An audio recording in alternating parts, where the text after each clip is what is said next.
सवाल हैं जो इस नीट की परीक्षा से लगातार उठ रहे हैं और इन्हीं सवालों को आज जानने समझने की कोशिश रहेगी, चाहे वो राजनीति इस पर हो रही हो, चाहे वो पर्चा लीक का मामला हो, चाहे वो ग्रेस मार्क्स का मामला हो, चाहे वो काउंसलिंग या पूरे एग्ज़ाम को रद्द करने की बात हो। ये सभी पहलू हैं इस पूरी चर्चा में जिन्हें आज हम विस्तार के साथ बातचीत करेंगे।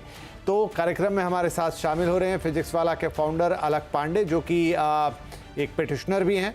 All India institute of medical sciences में न्यूरोलॉजी के डॉक्टर राहुल चावला, आप न सिर्फ एक प्रतिष्ठित डॉक्टर हैं, आपने भी एक समय में नीट ही क्लियर की, ऑल इंडिया रैंक नंबर 1 लेकर आए थे और इस वक्त ढेर सारे ऐसे बच्चों की जो एस्पिरेंट्स होते हैं, जिन्हें नीट क्लियर करना होता है, बड़े मेडिकल कॉलेजेस में एडमिशन चाहिए होता है, उनकी आप मदद करते हैं।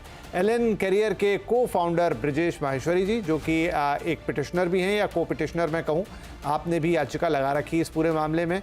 अड्डा 247 के फाउंडर अनिल नागर जी, जो ऐसे मामलों पर अक्सर अपनी आवाज़ उठाते हैं और अपनी बात रखते हैं, और साथ ही हैं अपोलो क्लिनिक्स की साइकोलॉजिस्ट डॉक्टर श्रेष्ठा बेपारी। आपको बुलाने का जो कारण है वो ये है कि इस परीक्षा में बहुत सारे बच्चों को, जो बच्चे चाहे तो ये पूरी बातचीत सामने आई है या जो तैयारी कर रहे हैं, इवन अभी उन्हें अगले साल नीट देनी होगी, उनको मानसिक प्रताड़ना एक तरीके से कहिए उससे गुजरना पड़ रहा है, वो एंगल भी समझना बहुत ज़्यादा ज़रूरी है। आप सभी का बहुत बहुत स्वागत है। तो माहेश्वरी जी, आपसे मैं शुरुआत करता हूं क्योंकि आप इसमें एक पिटिशनर भी हैं। अब देखिए, बहुत सारे मामले अलग अलग जगह पे चल रहे हैं, हाई कोर्ट में भी थे, सुप्रीम कोर्ट में भी थे, फिर उनको एक जगह कोलेट करने की बात भी कही थी। चलिए, माहेश्वरी साहब भी अभी हमारे साथ जुड़े हुए नहीं हैं, तो मैं डॉक्टर राहुल आपसे शुरुआत करता हूं क्योंकि आप इस पूरी प्रोसेस से गुजरे हुए हैं, आपने नीट दिया भी है और अब आप लोगों को उसके लिए प्रेरित भी करते हैं, उनकी मदद भी करते हैं। ये जो सब कुछ हुआ है, इसको कैसे देख रहे हैं आप? देखिए, थैंक्स फॉर कॉलिंग मी। पहली बात तो ये है कि जो नीट का एग्ज़ाम है उसमें इम्पर्सोनेशन और पेपर लीक की घटनाएं पहले से चलती आ रही हैं। छोटे मोटे लेवल पे हर साल इस तरह की बातें हमेशा होती रहती आई हैं, पर इस बार जिस मैग्नीट्यूड से ये इरेगुलरिटीज हुई हैं, इट इज़ कम्प्लीटली अनप्रेसिडेंटेड। आप ये समझिए कि 720 में से 720 60 से ऊपर बच्चों के आ रहे हैं, जो कि पहले पिछले साल 2 से 3 बच्चों के आते थे। 700 से ऊपर नंबर, इतनी संख्या में बच्चों के आए हैं।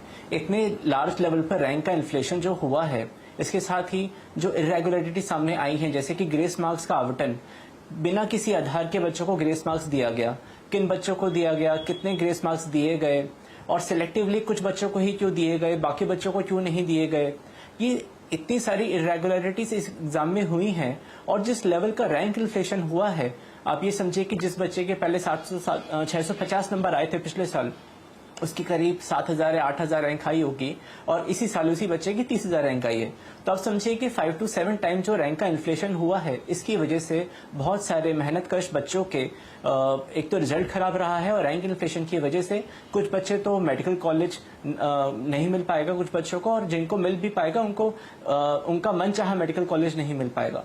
तो इसकी वजह से बहुत सारी समस्या खड़ी हुई हैं और आई थिंक एनटीए को इसका जवाब देना चाहिए और सुप्रीम कोर्ट को भी इस बारे में एटलीस्ट एक इन्वेस्टिगेशन करवानी चाहिए कि आखिर क्या हुआ और क्या गलत हुआ।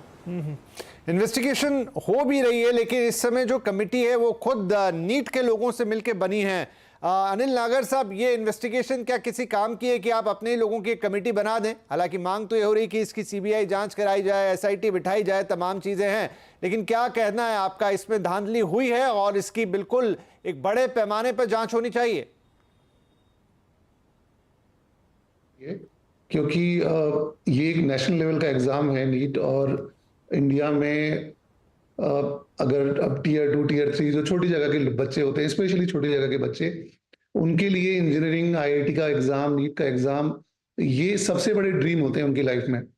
और मैं ये भी कहना चाहूंगा कि ये जो जिस एज में ये बच्चे एग्जाम देते हैं, 16 17 18 साल की एज में, ये बहुत वैसी एज है जहाँ पे हम एक इम्प्रेशन दे रहे हैं बच्चों को, क्योंकि अब वो स्कूल से बाहर निकल के हमारे सिस्टम में आने वाले हैं। तो वहां पर हमें बच्चों का ट्रस्ट मेंटेन करना सिस्टम के अंदर, वो बहुत जरूरी है। मेरे एक्सपीरियंस में, मैंने पास्ट में जब भी इस तरह के इंसिडेंट हुए, यही देखा है कि बहुत जल्दी सेंटर इसमें एक्ट करता है, बहुत जल्दी एक्शन होता है। मैंने खुद 1997 में आईआईटी का एग्जाम दिया था और लीक हुआ था, कुछ तो हुआ था उसमें, but with in same day, उसी दिन के शाम तक हमें पता लग गया था कि सीबीआई इंक्वायरी सेटअप हुई है और एग्जाम फिर से दोबारा से कंडक्ट होगा। तो ज्यादातर मैंने पास्ट में ऐसा ही देखा है कि इसमें बहुत जल्दी से एक्शन लिया जाता है, क्योंकि ये चीजें बहुत बच्चों को मानसिक रूप से बहुत परेशान कर सकती है, और स्पेशली इस एज के बच्चों पे। तो मुझे लगता है जांच होनी चाहिए। और दूसरी बात ये है कि अगर एनटीए के अंदर के ही लोग जांच कर रहे हैं तो उसमें मुझे थोड़ा संदेह है, क्योंकि ये जिस तरह इवेंट पूरे अनफोल्ड हुए हैं उसमें बहुत सारे संदेह के कारण है। जैसे मैं सबसे पहले आपको बताता हूं कि इसमें सबसे पहले क्या हुआ था कि 5 तारीख को एग्जाम हुआ, और 6 तारीख को एनटीए ने एक नोटिस निकाला अपनी वेबसाइट पे, और उन्होंने उसमें लिखा कि एग्जाम हर जगह, एक सेंटर को छोड़कर, सवाई माधोपुर का एक सेंटर था, उसको छोड़कर हर जगह एग्जाम शांतिपूर्वक हुआ है। टाइम से एग्जाम स्टार्ट हुआ, टाइम से एग्जाम खत्म हुआ। ये उन्होंने खुद नोटिस निकाला अपनी वेबसाइट पे।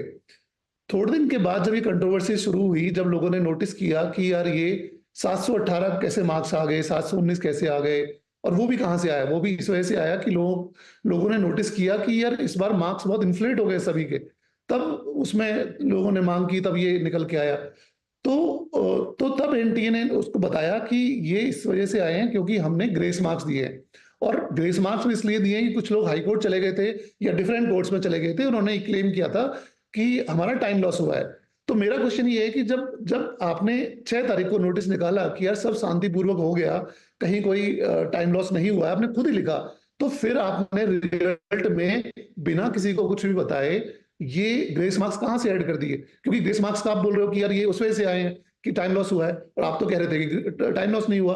और स्पेशली ये लोग अपने जो एनटीए का प्रोस्पेक्टस है, जो वेबसाइट पे ये मेंशन करते हैं कि जब भी ये एग्जाम कंडक्ट होता है नीट का, तो हर जगह मैंडेटरी सीसीटीवी कैमरास हैं और ये लोग लाइव मॉनिटर करते हैं। इस बार जो एग्जाम हुआ था डिफरेंट सेंटर्स पे, तो अगेन उनका जो एक वो था, एक लाइक जो उनका कहने का मतलब था कि हमने मॉनिटर किया है हर जगह और कोई गड़बड़ नहीं हुई है, लेकिन गड़बड़ तो हुई। तो मुझे काफी संदेह है कि इंटरनली जो इंक्वायरी होगी उससे क्या निकल के आएगा। मुझे लगता है डेफिनेटली इसकी सीबीआई इंक्वायरी होनी चाहिए। राइट।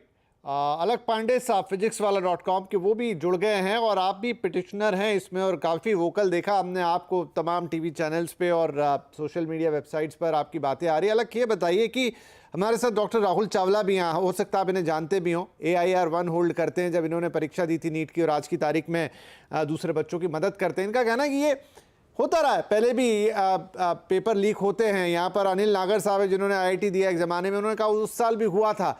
एक तो है कि पेपर लीक हो गया, किसी जगह पे कुछ मिली भगत हो गई लोकल सेंटर पे, वो एक अलग बात होती है। लेकिन इस बार जो लग रहा है 67 बच्चों की फर्स्ट रैंक आना, सब एक सेंटर के होना, मतलब पूरा अगर आप सारे डॉट्स जोड़ें तो ऐसा लग रहा है कि जैसे ये कुछ बहुत संगठित तरीके से हुआ। ये एक सेंटर की या किसी एक आदमी की मिली भगत की बात नहीं है, ये पूरे ऑर्गेनाइजेशन पे, पूरे सिस्टम पे सवाल खड़ा कर रही है।